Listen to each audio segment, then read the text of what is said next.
प्यारे बच्चों, आपका पुनः अब की बार 90 पार सीरीज में स्वागत है। आज हम लोग सॉलिड स्टेट के कुछ महत्वपूर्ण क्वेश्चंस को देखेंगे। नोटबुक का रिवीजन करते रहिए। जो जो क्लासरूम में आपको थ्योरी दिया गया है, जो जो टेक्निक दिया गया है, उसका प्रयोग करते रहिए। सवाल निश्चित रूप से बनेगा। सॉल्यूशन से, सॉलिड स्टेट से, इलेक्ट्रोकेमिस्ट्री से छोटी छोटी न्यूमेरिकल क्वेश्चंस का भी अभ्यास करके ही एग्जाम में आप जाएंगे। तो चलिए शुरू करते हैं। देखिए, सफल होने के लिए बस दृढ़ इच्छा ही तो चाहिए, खुद से वादा और मजबूत इरादा, यही आपको सफल बनाएगी। सोना नहीं है जब तक कि परीक्षा की धज्जियां ना उड़ा दें। ठीक है, चलिए हम लोग शुरू करते हैं।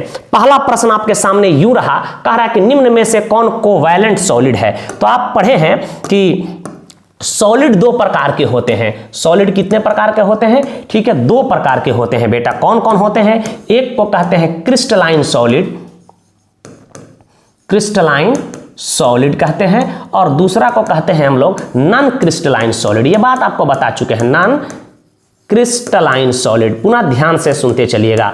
वैसा सॉलिड, वैसा क्रिस्टलीय ठोस और अक्रिस्टलीय ठोस कहते हैं इसको। ठीक है, वैसा ठोस जिसके अवयवी कण जो एटम होते हैं उसको गोला के रूप में माना जाता है, बताए थे। वो एक निश्चित ज्योमेट्रिक पैटर्न में जुड़े होते हैं, उसको हम लोग क्या कहते हैं? Crystalline solid. और याद रखिए इसको पहचानने का तरीका, इसका एक विशिष्ट फॉर्मूला होगा। इसका माने फॉर्मूला निश्चित रूप से होता है, बिना फॉर्मूला का ही होगा ही नहीं। एकदम इसका एक खास फॉर्मूला दिखाई देगा। वक्सेस ठोस को हम लोग क्या बोलेंगे?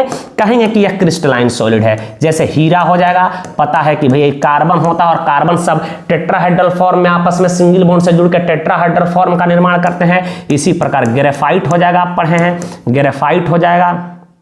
ठीक है, इसी प्रकार आपसे कोई पूछे तो बताए एल्युमिनियम नाइट्राइड हो जाएगा। देखते हैं कि इसमें कोवैलेंट बॉन्ड पाई जाती है। ठीक है, ये कैसे ठोस है? तो ये कोवैलेंट सॉलिड हो जाएगा। नमक हो जाएगा, ठीक है, इसी प्रकार यूरिया हो जाएगा, इसी प्रकार आइस हो जाएगा, बर्फ हो जाएगा, ईटीसी। इसका भी सूत्र होता है यूरिया का, आइस का, जिसका भी एक विशिष्ट फॉर्मूला दिखाई दे वह क्रिस्टलीय सॉलिड होगा। कोई पूछे कि P4O10 कैसा होगा? सॉलिड होगा। क्वार्ट्ज का नाम सुने होंगे, एक कीमती पत्थर है। यह क्या होता है? सिलिका का ही फॉर्म होता है, SiO2 का। ठीक है, इसमें एक निश्चित ज्योमेट्रिक पैटर्न पाई जाती है, याद रखिएगा। दूसरी महत्वपूर्ण बात ये आपको बता दें, इसमें टर्मोलॉजी बताए होंगे आपको, एन आइसोट्रॉपिक। वो कई बार पूछा गया है एग्जाम में, एन आइसोट्रॉपिक क्या होता है, इसको पढ़ लीजिएगा, इसके प्रॉपर्टी को देख लीजिएगा। ठीक है, ताकि इससे पूछे जाने वाले शॉर्ट क्वेश्चन का भी आप उत्तर दे दें। नॉन क्रिस्टलाइन सॉलिड क्या होता है? वैसे सॉलिड जिसमें एक निश्चित ज्योमेट्रिक पैटर्न नहीं पाई जाती है, और ये कैसे होते हैं? आइसोट्रॉपिक नेचर के होते हैं। इसके फेमस कुछ एग्जाम्पल है, ग्लास। कोई भी नाम में ग्लास शब्द आ जाए, जिसको कांच कहते हैं, या जाए कांच होगा, प्लास्टिक होगा आपसे कोई पूछा जाए। ठीक है, रबड़ होगा। ठीक है, जितने भी पॉलीमर आ जाएं, नाइलॉन हो सकता है, नाइलॉन छाछट दे दे, नाइलन 6 दे दे, इसके जगह पर कोलतार दे दे, कोलतार अलकतरा दे दे, ईटीसी। कैसे किसके एग्जाम्पल होंगे बेटा जी? याद रखिएगा, क्रिस्टलाइन, नॉन क्रिस्टलाइन सॉलिड के एग्जाम्पल है। फ्यूज्ड ग्लास दे दे, ग्लास नाम में आ जाए तो समझना है कि नॉन क्रिस्टलाइन सॉलिड होगा। इसकी कोई खास फॉर्मूला नहीं होता, फॉर्मूला वाला कोई आ जाए तो क्रिस्टलाइन याद रखिएगा, ऐसे याद रखना है। और कैसे होते हैं? या आइसोट्रॉपिक या एन आइसोट्रॉपिक होते हैं। तो इसमें अंतर पूछा जाता है एग्जाम में। ठीक है, आप इसको समझ गए होंगे, स्क्रीनशॉट लें, उसको बता रहे हैं कि उसका उत्तर कैसे हम टिक लगाएंगे। तो क्रिस्टलाइन और अक्रिस्टलीय ठोस आप समझ चुके होंगे कि क्रिस्टलीय ठोस किसको कहते हैं, अक्रिस्टलीय ठोस किसको कहते हैं। नोटबुक को पढ़ते चलना है, जहां भी पढ़े हो, आपके सर पढ़ाए हो, कोई दिक्कत नहीं, आप पढ़िए और ऑब्जेक्टिव क्वेश्चन को करते चलिए। देखिएगा, यह क्रिस्टलीय ठोस भी, यह क्रिस्टलाइन सॉलिड भी, क्रिस्टलाइन जो सॉलिड होते हैं ये भी बेटा जी आपको बताए थे कि 4 प्रकार का हो जाएगा। आयनिक सॉलिड होता है, आयनिक सॉलिड बताए थे कि यह विपरीत आवेशित आयनों से बना होगा, एक निगेटिव आयन से, एक पॉजिटिव आयन से बना होगा। इसकी यही पहचान है, एक धातु एक अधातु। ठीक है, पहले मर्द बाद में औरत होगी। ठीक है, पहले भैया बाद में भाभी होंगी, तो समझ जाएंगे आयनिक कंपाउंड है। जैसे NaCl कैसा ठोस है? Na+Cl-। MgO कैसा ठोस है? Mg+2O-2। कहिएगा कि सर ये आयनिक सॉलिड के एग्जाम्पल हैं, आयनिक सॉलिड के एग्जाम्पल हैं। कोवैलेंट सॉलिड क्या होते हैं? कोवैलेंट सॉलिड होते हैं जिसमें अवयवी कण जो होते हैं, याद रखिएगा, अवयवी कण जो होते हैं कोवैलेंट बॉन्ड से जुड़ा हो, single bond, double bond, triple bond. जैसे हीरा हो सकता है, कार्बन कार्बन सिंगल बॉन्ड से, ग्रेफाइट हो सकता है, आपको बताया गया था, ग्रेफाइट हो सकता है, फ्री इलेक्ट्रॉन के कारण ये विद्युत के चालक होते हैं। एल्युमिनियम नाइट्राइड पे बहुत लोग धोखा खाते हैं, ठीक है। देख लेंगे कुछ लोग कि एल्युमिनियम पर +3, नाइट्राइड पर -3। याद रखिएगा कि यह इसमें कोवैलेंट बॉन्ड पाए जाते हैं, इसलिए इसको कोवैलेंट सॉलिड के कैटेगरी में रखा जाता है। बहुत ही महत्वपूर्ण एल्युमिनियम नाइट्राइड, इसी में लोग तो धोखा खाते हैं। ऐसा ही पूछा जाता है कि लोग धोखा खा लें। सिलिकॉन कार्बाइड होगा, बोरॉन कार्बाइड होगा, ETC एक ऐसे ठोस है कोवैलेंट सॉलिड। एक मॉलिक्यूलर सॉलिड होगा जिसमें मॉलिक्यूल जो हुई होंगे आपस में या तो वांडरवाल फोर्स से सटे हों, और वांडरवाल फोर्स भी दो प्रकार का हो जाएगा, लंदन फोर्स और डाइपोल डाइपोल इंटरेक्शन। तो इसमें क्या हो सकता है, सॉलिड सॉलिड CO2 दे दे, इसी को ड्राई आइस कहते हैं। सॉलिड बेंजीन दे सकता है, सॉलिड बेंजीन दे सकता है, सॉलिड बेंजीन कोई अणु ही आपस में देगा। सॉलिड क्या दे सकता है, सॉलिड H2O दे सकता है, जिसको आइस कहते हैं, ETC। ये भी 2-3 प्रकार के हो जाते हैं। एक को कहते हैं पोलर मॉलिक्यूलर सॉलिड, एक को कहते हैं नॉन पोलर मॉलिक्यूलर सॉलिड, एक को कहते हैं हाइड्रोजन बॉन्डेड मॉलिक्यूलर सॉलिड। तो हाइड्रोजन बॉन्डेड मॉलिक्यूलर सॉलिड को कैसे पहचानेंगे, हाइड्रोजन बॉन्डेड मॉलिक्यूलर सॉलिड की पहचान है मॉलिक्यूलर सॉलिड की कि इसमें फोन दिखाई देना चाहिए, फ्लोरीन ऑक्सीजन नाइट्रोजन होना चाहिए, और उसके पास हेड फोन होना चाहिए, हाइड्रोजन होना चाहिए। ऐसे सॉलिड को कहेंगे H बॉन्डेड सॉलिड। जैसे कोई पूछे बर्फ, तो बर्फ का सूत्र भी क्या होता है, H2O। इसमें जल 4 H बॉन्ड बनाते हैं, देखो फोन है, हेडफोन है, तो कह सकते हैं कि यह एक H बॉन्डेड मॉलिक्यूलर सॉलिड है। तो मुझे उम्मीद है कि इतनी बात तो आप समझ चुके होंगे क्लास में ही। अब देखिए इसका उत्तर क्या होना चाहिए, यहां देखो तो Al सोडियम प्लस या आयनिक सॉलिड है, गलत। एल्युमिनियम नाइट्राइड अभी बताए हैं कि इसमें ट्रिपल बॉन्ड पाया जाता है। धोखा खा जाते हैं लोग कि इस पर +3 -3 मार देते हैं, धोखा नहीं खाना है, ठीक है। तुम्हारे नजर में बिल्कुल इतनी शक्ति होनी चाहिए कि आसानी से पकड़ लें, यही कोवैलेंट सॉलिड है। क्या है बेटा जी, कोवैलेंट सॉलिड है हमारा, क्या है, कोवैलेंट सॉलिड। तो बी ऑप्शन हमारा क्या होना चाहिए, करेक्ट होना चाहिए। सॉलिड CO2 एक मॉलिक्यूलर सॉलिड है, नहीं होगा। AgF क्या है, एक मॉलिक्यूलर एक प्रकार का आयनिक सॉलिड है, ये भी नहीं होगा। तो इस तरह के प्रश्न का आप आसानी से उत्तर दे सकते हैं। चलिए आगे की ओर हम लोग बढ़ते हैं।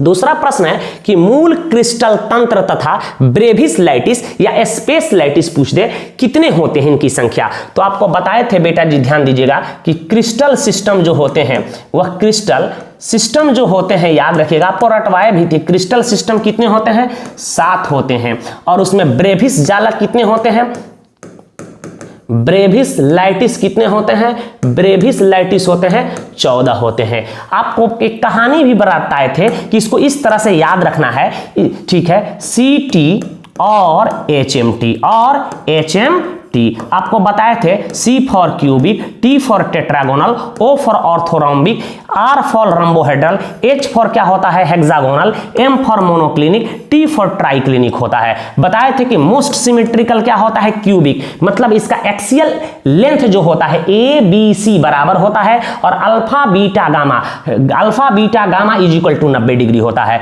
आपको बताए थे ट्राइक्लिनिक या मोस्ट अनसिमेट्रिकल होता है A ≠ B ≠ C, alpha ≠ beta = gamma = 90 degree. और ऑर्थोरोम्बिक को रटवाए थे कि माचिस का बॉक्स याद रखना, माचिस का बॉक्स में A ≠ B = C, but A alpha beta gamma 90 degree का होता है। तो 3 तो ऐसे ही आपको हम रटवा दिए थे, याद रखिएगा। मैच बॉक्स याद रखना है इसमें, ठीक है। इसको का सिमेट्रिकल माने सब बराबर होगा और सब 90 डिग्री होगा। ये मोस्ट अनसिमेट्रिकल, कोई बराबर नहीं होगा, कोई एंगल 90 डिग्री का नहीं होगा। और इसमें कितने ब्रेविस जालक होते हैं, आपको एक मोबाइल नंबर रटवाए थे कि 32 41 121। देखिए इसकी कुल संख्या 14 आ रहा है। कभी कभी पूछ देता है कि क्यूबिक क्रिस्टल सिस्टम में कितने ब्रेविस जालक होंगे, 3। पूछ देगा कि मोनोक्लिनिक में कितने ब्रेविस जालक होंगे, तो 2। इस तरह से आप उत्तर दे दीजिएगा। तो जो चार्ट बनवाए थे, ट्रिक बताए थे, उसको याद भी होना चाहिए आपको। तो बताइए अब इसके अनुसार कौन सा आंसर होना चाहिए। तो यदि कह दे कि क्रिस्टल सिस्टम कितने, 7, ब्रेविस जालक की संख्या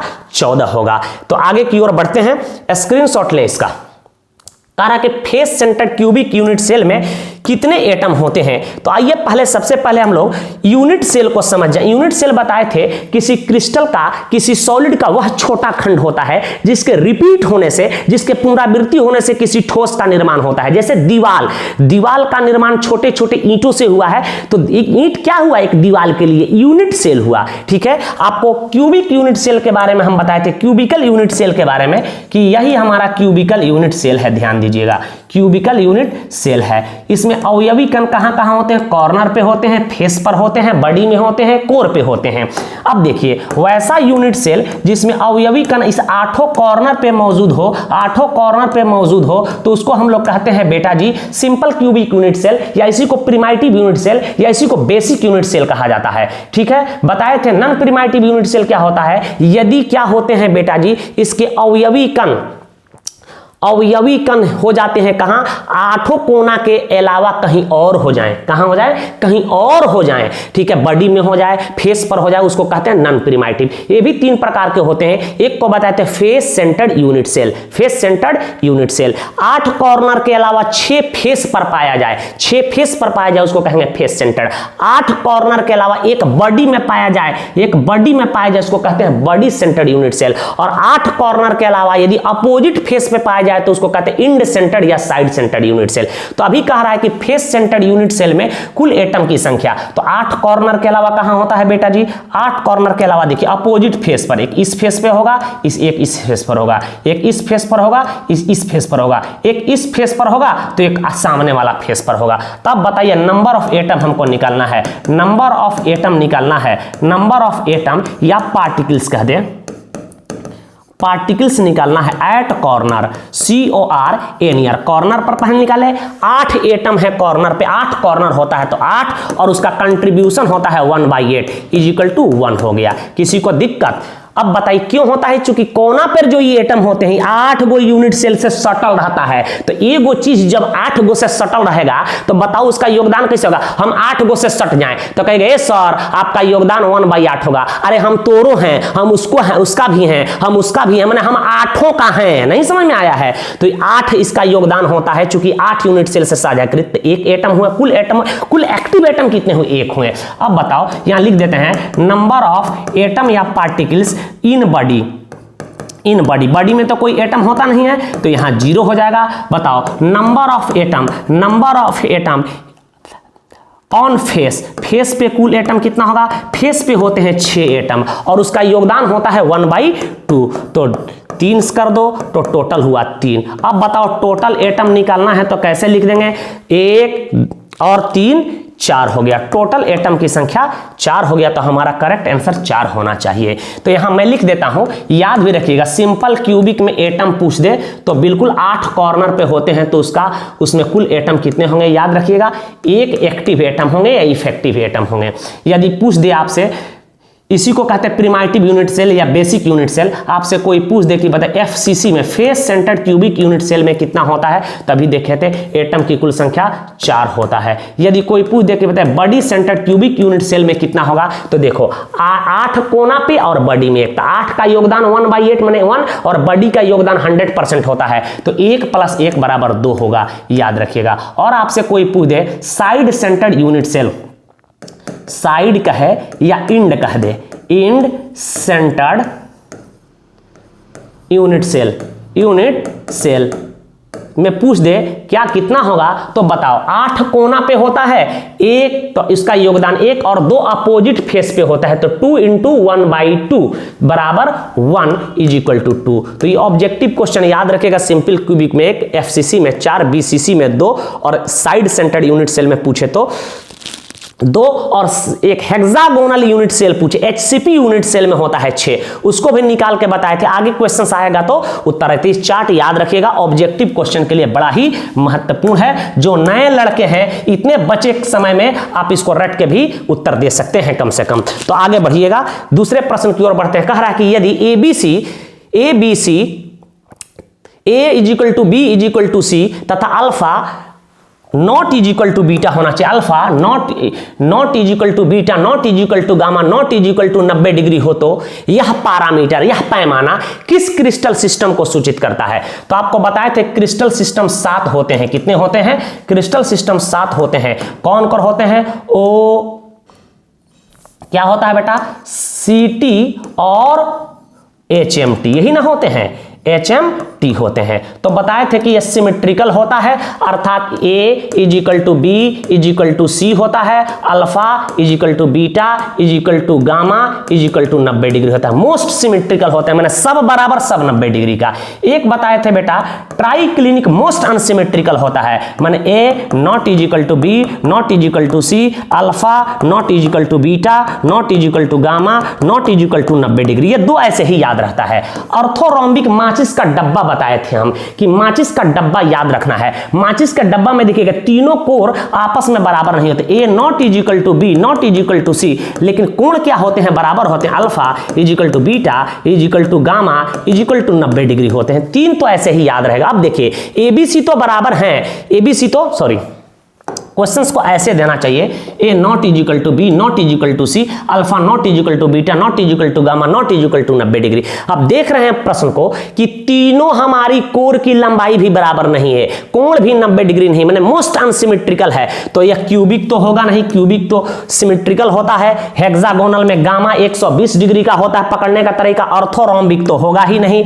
तो हमारा क्या मोस्ट अनसिमेट्रिकल दिया है, हमारा ट्राइक्लिनिक होगा। तो क्रिस्टल सिस्टम से इस तरह के प्रश्न पूछे जाएंगे तो सातों क्रिस्टल सिस्टम, उसका एक्सियल एंगल और उसका ईज लेंथ याद होना चाहिए, और उसमें ब्रेविस लैटिस की संख्या भी याद होनी चाहिए। मोबाइल नंबर आपको रटवाए थे 32 41 121, याद है कि नहीं, 32 41 121। तो चलिए इसका भी स्क्रीनशॉट ले आगे की ओर बढ़ते हैं।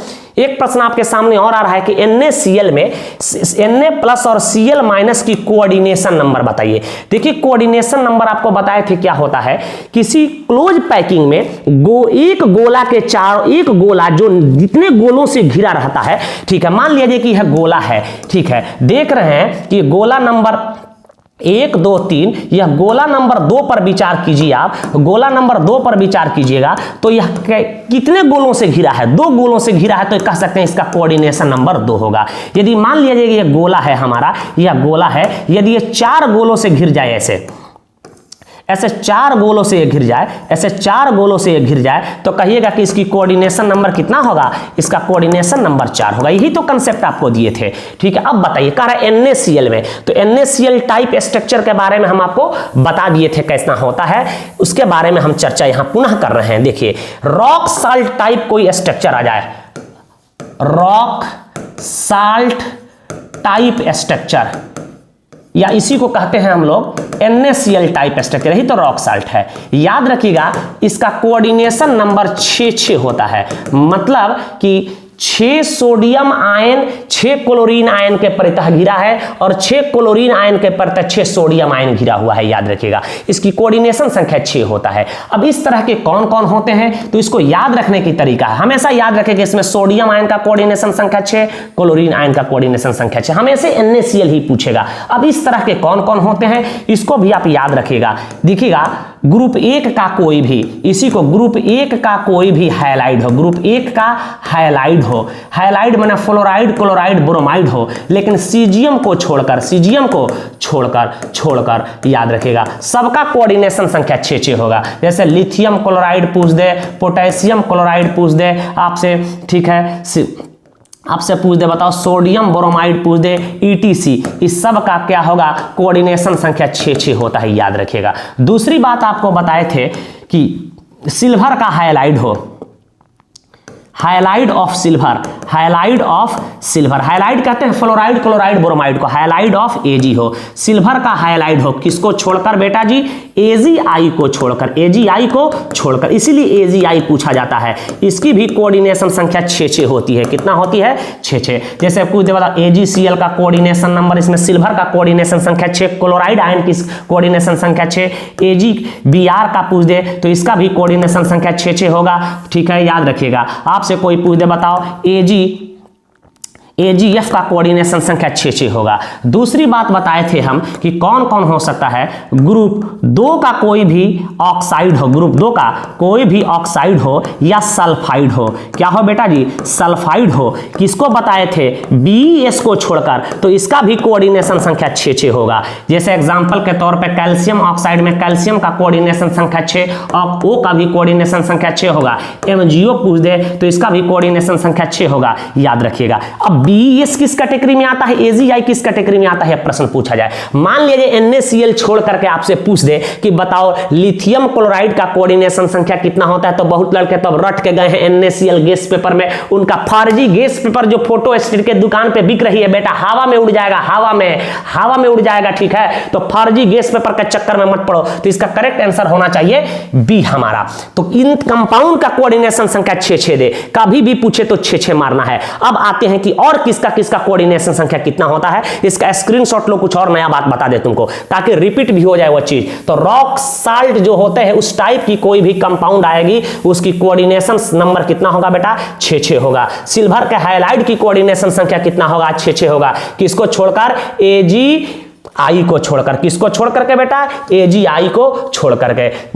ग्रुप 2 के कोई भी धातु होगा उसके ऑक्साइड और उसके सल्फाइड का कोऑर्डिनेशन संख्या कितना होगा, तो 6 होगा, केवल बेरियम सल्फाइड को छोड़ करके। एक दूसरी बात ध्यान दीजिएगा, सीजियम क्लोराइड टाइप स्ट्रक्चर हो, याद रखिएगा। दूसरी बात याद रखिएगा, इसका कोऑर्डिनेशन संख्या हमेशा याद रखिएगा 8 होता है। क्या होता है, 8 हो। अब सीजियम ब्रोमाइड दे दे, सीजियम साइनाइड दे दे, सीजियम साइनाइड है, टाइटेनियम का कंपाउंड दे, सबका कोऑर्डिनेशन संख्या 8 होगा। पूछ दे कि सीजियम क्लोराइड में सीजियम कोऑर्डिनेशन संख्या होगा 8, क्लोराइड का होगा 8, या कह दे कि सीजियम क्लोराइड में सीजियम प्लस और Cl माइनस की कोऑर्डिनेशन संख्या होता है 8। तीसरा बात याद रखिएगा, बहुत ही महत्वपूर्ण बात बताने जा रहे हैं, ZnS टाइप स्ट्रक्चर, जिसको जिंक सल्फाइड टाइप स्ट्रक्चर कहते हैं, इसका कोऑर्डिनेशन संख्या 4 होता है। कोई पूछ दे बताओ कि इसमें Zn+2 का कोऑर्डिनेशन संख्या कितना होगा, +4, और सल्फाइड आयन का भी होगा 4। इस टाइप के कुछ और एग्जांपल हैं, याद रखिएगा, AgI silver iodide, BeS barium sulphide, इस टाइप की स्ट्रक्चर रखते हैं सर।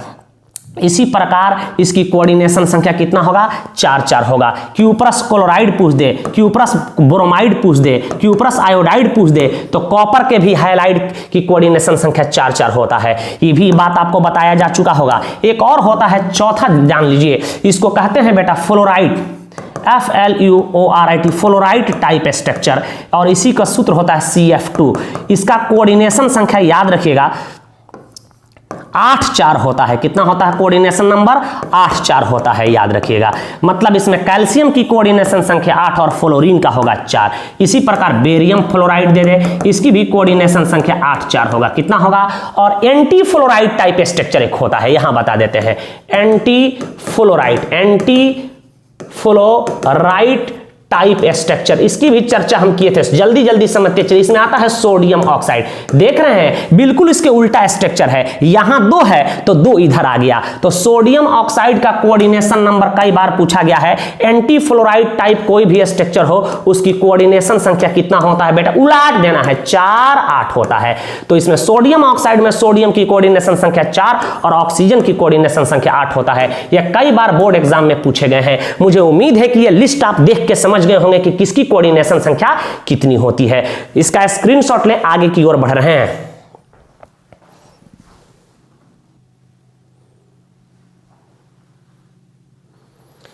चलिए कुछ और बात नोट में आप याद रखिएगा, जैसे कि कुछ बातें हम बता रहे हैं जिसको नोट में लिखवाए थे। स्क्वायर क्लोज पैकिंग, यह 2D में बताए थे।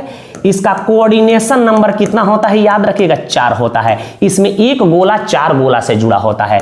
हेक्सागोनल क्लोज पैकिंग 2D में बताए थे, ये एक गोला 6 गोलों से जुड़ा होता है, तो इसकी कोऑर्डिनेशन संख्या 6 होगा। BCC में कई बार बोर्ड में पूछा है, बड़ी सेंटर्ड क्यूबिक में कोऑर्डिनेशन नंबर 8 होता है, और यदि FCC कह दे या CCP कह दे, क्यूबिक क्लोज पैकिंग, तो इसकी कोऑर्डिनेशन संख्या 12 होती है। और याद रखिएगा एक चीज और मैं बता दूं, HCP कह दे, 3D वाला SCP, तो इसकी कोऑर्डिनेशन संख्या क्या होता है बेटा, 12 होता है। Hexagonal close packed, face centred cubic, body centred cubic, square close packing, hexagonal close packing, तो इसको भी आप याद रखिएगा। नेक्स्ट क्वेश्चन की ओर बढ़ रहे हैं हम लोग। कह रहा है कि यदि radius ratio R/R minus radius ratio का मान 0.732 हो तो उसका कोऑर्डिनेशन संख्या होगा। आपको रेडियस रेशियो हम पढ़ाए थे, याद रखिएगा। रेडियस रेशियो बताए थे, किसी भी आयनिक सॉलिड में केटायन और एनायन के अनुपात को रेडियस रेशियो कहते थे। बताए थे कि यदि रेडियस रेशियो का मान 0.155 से छोटा हो तो उसकी कोऑर्डिनेशन नंबर कितनी होती है बेटा?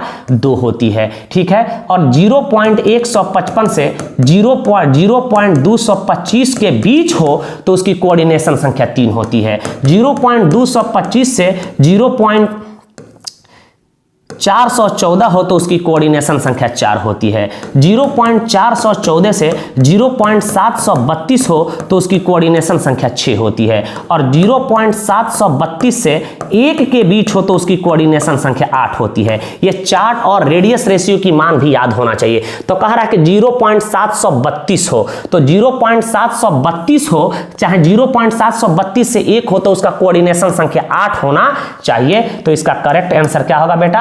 8 होगा। चलिए, रेडियस रेशियो भी आपको याद होना चाहिए। अब कह रहा है कि बीसीसी क्रिस्टलीकृत ठोस का कोऑर्डिनेशन नंबर होता है। अभी बताए हैं कि बीसीसी का कितना होता है? 8 होता है। याद रखना है, उत्तर हम लगा देंगे बीसीसी में 8। आगे की ओर बढ़ रहे हैं। कह रहा है कि एफसीसी या सीसीपी क्रिस्टलीकृत ठोस में वॉइड्स होता है। अब देखिए वॉइड्स, सबसे पहले हम जानिए, ये आपको पढ़ा भी चुके हैं, निकलवाए थे, एफसीसी का पैकिंग फ्रैक्शन। पैकिंग फ्रैक्शन क्या होता है कि किसी भी ठोस के पैकिंग में गोलों के द्वारा घेरा गया स्थान, आपको पता है कि लगभग 74% होता है। तो खाली स्थान कैसे हम निकाल देंगे? वॉइड्स निकालेंगे। कुल गोलों के द्वारा यदि स्थान घेरा जाता है 74%, तो खाली स्थान क्या बचेगा? 100 - 74। 100 - 74 घटा देंगे, बराबर हो जाएगा 26%। तो हमारा उत्तर क्या होगा? 26%। ये चार्ट याद रखिएगा, आपके जानकारी के लिए हम दे देते हैं। यदि सिंपल क्यूबिक हो या स्क्वायर क्लोज पैकिंग 2D वाला हो तो उसका पैकिंग फ्रैक्शन π/6 होगा या 0.524, उसको प्रतिशत में 100 से गुणा कीजिएगा 52.4%। 52.4%। तो कोई पूछेगा वॉइड्स कितना होगा, तो बताओ 52 में से यदि हम 4 घटा दें, ठीक है, तो कितना होगा? 48% लिख सकते हो, या इसी को लिख सकते हो, क्या लिख सकते हो? 52.4 है तो 47 ठीक है, यहां ध्यान दो। अरे 52 है ना, 100 में से हमको घटाना है 52, लगभग 48% हो जाएगा। 48% हो जाएगा। ठीक है, आप दशमलव घटा लीजिएगा, कितना होगा? ठीक, या इसको π/6, कई बार ऑप्शन देता है π/6। पानी पी लें थोड़ा सा बेटा जी, आप उसका स्क्रीनशॉट लो, समझा देते हैं।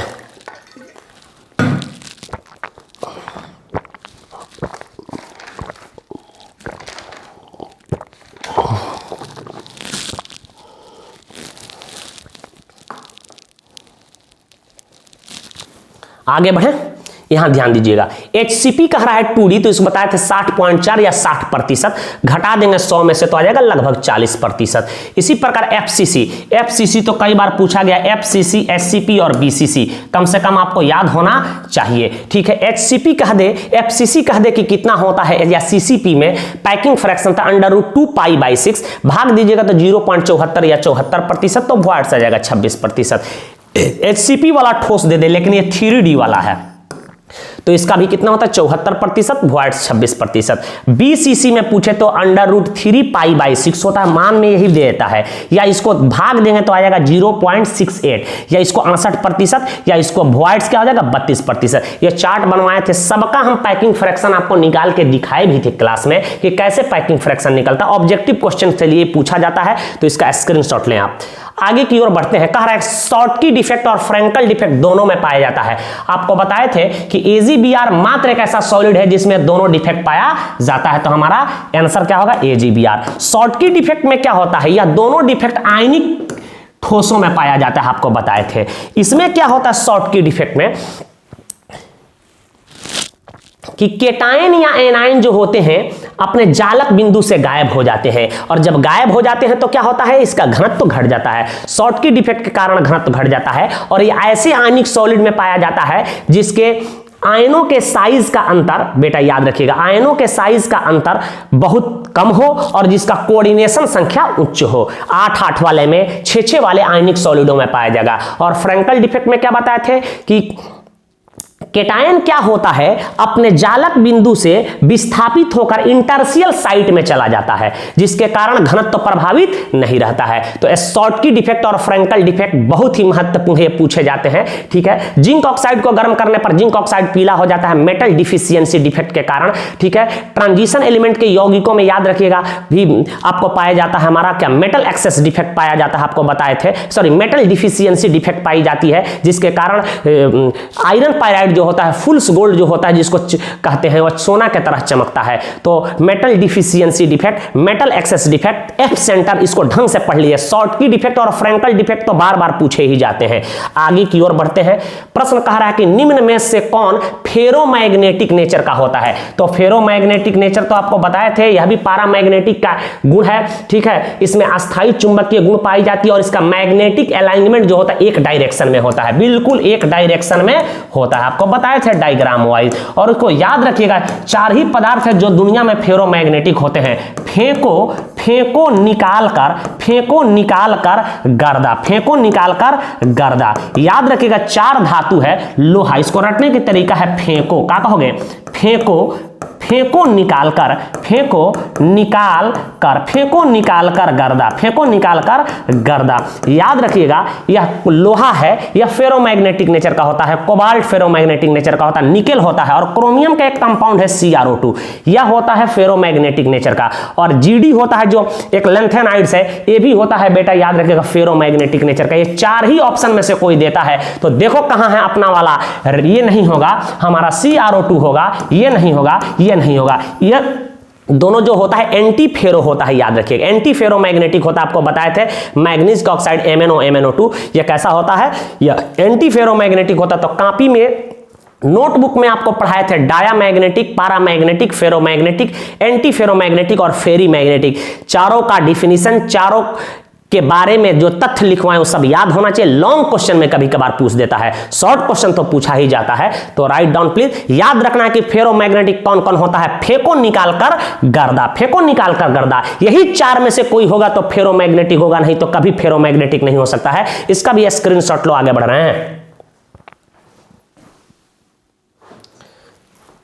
चलो जवाब दो इसका कि निम्न में से कौन पैरामैग्नेटिक नेचर का है। तो देखो पैरामैग्नेटिक नेचर का है, मुझे उम्मीद है कि सारे लोग जवाब देंगे। एक ट्रिक बताए थे आपको, ट्रिक बताए थे बेटा जी, क्या बताए थे कि टोटल इलेक्ट्रॉन निकालना है। टोटल इलेक्ट्रॉन यदि याद रखिएगा इवन दिखाई दे, इवन का मतलब सम संख्या में आए, जोड़ा आए, तो कैसा होगा वह, डायामैग्नेटिक होगा, डायामैग्नेटिक होता है।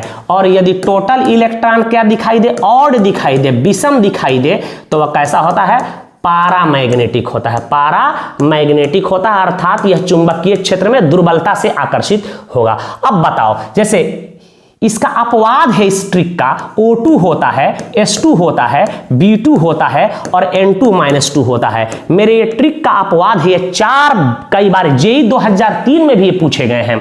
देखो तो इसमें टोटल इलेक्ट्रॉन निकालते हैं, एक ऑक्सीजन का एटॉमिक नंबर 8 होता है, तो 8 दूनी के 16, 16 सम है कि विषम है, तो कहना कि सम आ रहा है, होना चाहिए डायामैग्नेटिक। सल्फर का परमाणु संख्या 16 होता है, तो 16 दूनी की 32 हो जाएगा। बोरन का होता है 5, 5 दूनी का 10 हो जाएगा। नाइट्रोजन का होता है 7 दूनी के 14, और निगेटिव चार्ज को जोड़ते हैं पॉजिटिव को, 7 दूनी के 14, 14 2 16 होता है, याद रखिएगा। ये सब सम संख्या में होते हैं, इसके बावजूद भी यह पैरामैग्नेटिक नेचर के होते हैं, पैरामैग्नेटिक नेचर के होते हैं। और इसकी व्याख्या हम लोग 11th क्लासेज में एमोटिव थ्योरी के आधार पर किए भी थे। तो याद रखिएगा यह कैसे होंगे, यह पैरामैग्नेटिक नेचर के होंगे। यह ट्रिक याद है। अब देखिए इसको जांच रहे हैं, कौन है पैरामैग्नेटिक नेचर का। इसका टोटल इलेक्ट्रॉन बता दो, टोटल इलेक्ट्रॉन कितना होगा बताओ। सोडियम का परमाणु संख्या 11, क्लोरीन का 17, 11 38, सम है कि विषम है, कहना सर सम संख्या में या डायामैग्नेटिक होगा, हमारा उत्तर नहीं होगा। जल दे दिया है, हाइड्रोजन का एटॉमिक नंबर 1 होता है, 2 है तो 2 हो जाएगा, ऑक्सीजन का 8 हो जाएगा, 10, या 10 इलेक्ट्रॉन आ गया, या डायामैग्नेटिक होगा, ये भी उत्तर नहीं सही है। ओजोन दे दिया है, 1 ऑक्सीजन का 8 तो 8 3 का 14, 24, ये भी सम आ गया, ये भी नहीं होगा। O2 दिया है, ध्यान दीजिएगा, यह 8 दूनी के 16। बहुत लोग इसको काट देंगे कि, लेकिन याद रखिएगा एक्सेप्शन है इस रूल का, ऑक्सीजन आ जाए, O2 आ जाए, H2 आ जाए, वेपर फेज में एग्जिस्ट करता है, B2 और N2 आ जाए, ये पैरामैग्नेटिक नेचर के होते हैं। तो यह सम संख्या में होने के बावजूद भी कैसा होगा, पैरामैग्नेटिक। तो ट्रिक बताए थे, इस पर बहुत सारा सवाल भी आपको करवाए थे, तो इसका भी स्क्रीनशॉट लें, जो नहीं जानते हैं निकालते रहेंगे ऐसे ही, ठीक है। अब आपसे कोई पूछ दे, मान लिया जाए आपसे कोई पूछ दे कि बताइए कार्बन मोनोऑक्साइड कैसा है, बताइए कार्बन का एटॉमिक नंबर 6 और ऑक्सीजन का 8, 8 6 14, कहना कि यह डायामैग्नेटिक है, कैसा है, डायामैग्नेटिक। आपसे कोई पूछ दे H2- कैसा होगा, बताओ टोटल इलेक्ट्रॉन, हाइड्रोजन का 1 होता है तो 2 है तो 2, और 1 निगेटिव चार्ज जोड़ दो 3, कहिएगा यह पैरामैग्नेटिक है, पैरामैग्नेटिक। इस प्रकार आप सवाल को आसानी से बना सकते हैं।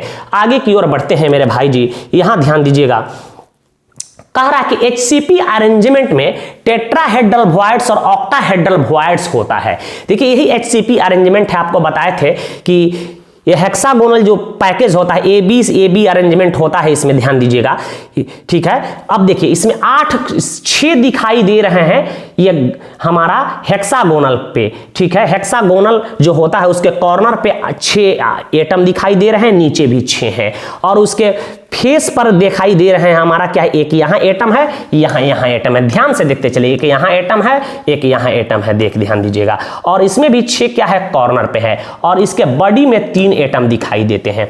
तो टोटल एटम पहले निकाल लो, टोटल एटम इसमें कितना होता है HCP यूनिट सेल में, SCP यूनिट सेल में, यह देखो तो कॉर्नर पे दिखाई दे रहे हैं एटम कितने, 6 अच्छे 12, 6 1 2 3 4 5 6, यहां देखो 1 2 3 4 5 6, 12 हुआ तो 12, और इनका योगदान माना जाता है 1/6। बताए भी थे क्लास में कि क्यों 1/6 होता है इसका, लेकिन क्यूबिक यूनिट सेल आएगा तो 1/8, तो 1/6 से गुणा कर दो, 6 दूनी के 12, यहां 2 हो गया। अब बताओ फेस पे 2 एटम होते हैं तो 2, और इसका योगदान होता है 1/2, कितना कर देंगे भैया, 2 एकम 2।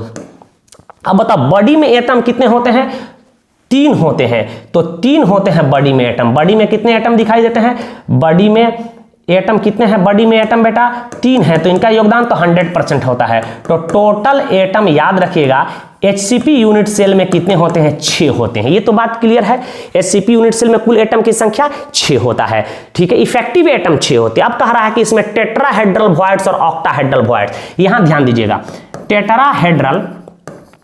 टेट्राहेड्रल वॉइड्स निकालने का एक सूत्र बताए थे, यह होता है 2n के बराबर। n क्या है, नंबर ऑफ इफेक्टिव एटम। तो बताओ टेट्राहेड्रल, यहां इफेक्टिव एटम 6 है, तो 6 × 2 बराबर 12, इसमें कितना होगा बेटा, टेट्राहेड्रल वॉइड्स 12 होगा। और ऑक्टाहेड्रल वॉइड्स क्या होता है, ऑक्टाहेड्रल वॉइड्स कितना होता है, ऑक्टाहेड्रल वॉइड्स ये निकालने का सूत्र बताए थे आपको, n के बराबर होगा, इफेक्टिव एटम के बराबर होगा तो 6 होगा, और टोटल वॉइड्स पूछे तो 12 6 18, 3n के बराबर होता है, जोड़ देंगे 12 6 18, टेट्राहेड्रल वॉइड्स 12 और ऑक्टाहेड्रल वॉइड्स कितना होगा, 6 होगा। तो यहां हमारा आंसर होना चाहिए 12 6, ये नहीं होगा, ये नहीं होगा, ये नहीं होगा। टेट्राहेड्रल वॉइड्स क्या है, ये 4 गोलों से निर्मित होता है। ऑक्टाहेड्रल वॉइड्स के बारे में बताया थे कि कितने गोलों से निर्मित होता है, 6 गोलों से निर्मित वॉइड्स को हम लोग कहते हैं ऑक्टाहेड्रल वॉइड्स, और 8 गोलों से निर्मित जो वॉइड्स होते हैं उसको क्यूबिक वॉइड्स कहते हैं। 3 गोलों से जो निर्मित वॉइड्स बनता है उसको कहते हैं हम लोग ट्राइगोनल वॉइड्स, ये याद रखिएगा। ये तमाम चीज हम बता चुके थे। वॉइड्स क्या है ये भी बताए थे कि किसी भी क्लोज पैकिंग के व्यवस्था में जो ठोस गोलों के बीच रिक्ति बच जाती है, खाली जगह बच जाता है, उसी को वॉइड्स कहा जाता है। तो इसका भी स्क्रीनशॉट लो, आगे बढ़ते हैं।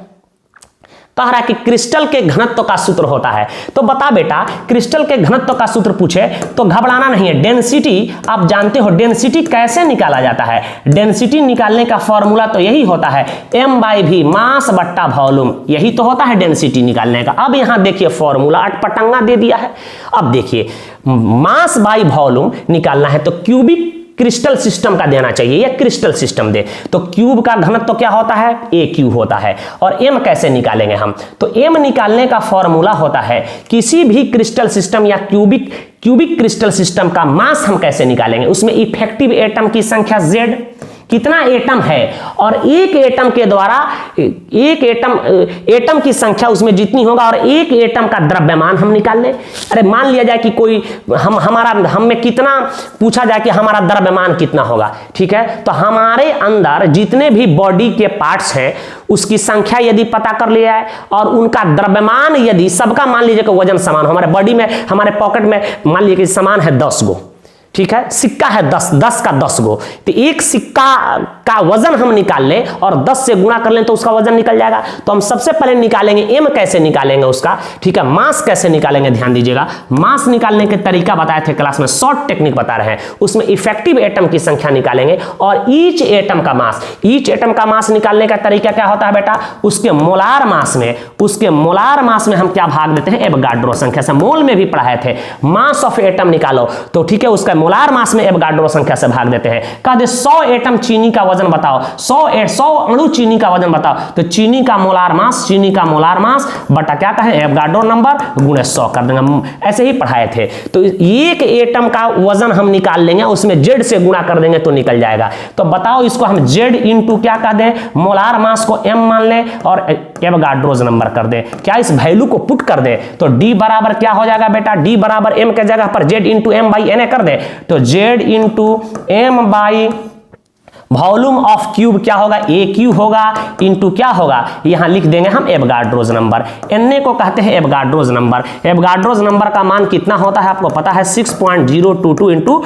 10 टू पावर 23 होता है, याद रखें। एम क्या है, इसका मोलार मास है, एम क्या है बताए थे, मोलार मास है इसका, उस पदार्थ का मोलार मास है। जेड क्या है, नंबर ऑफ इफेक्टिव एटम है, यदि सिंपल क्यूबिक पूछे तो 1 रख देंगे हम, ठीक है, एफसीसी पूछे तो 4 रख देंगे, सब आपको बता चुके थे। तो ठोस के घनत्व का सूत्र क्या होगा, एम बाई भी बोल सकते हो, मास बाई वॉल्यूम, आगे हल करोगे तो जेड बराबर क्या, डी बराबर क्या होगा, Z into M upon A Q into N A होगा। तो हमारा आंसर दिखाई दे रहा है जेड इंटू, पहला ऑप्शन तो बिल्कुल गलत है, ठीक है, दूसरा option Z into M A Q यही हमारा सही है, ये गलत है, ये गलत है। तो इस तरह से आप ऑब्जेक्टिव का उत्तर दे सकते हो।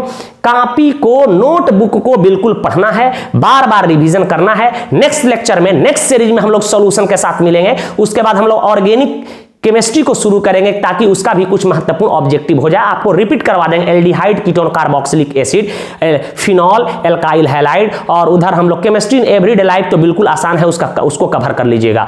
तो हम लोग नेक्स्ट एपिसोड में पुनः मिलेंगे फिजिकल केमिस्ट्री के साथ। धन्यवाद।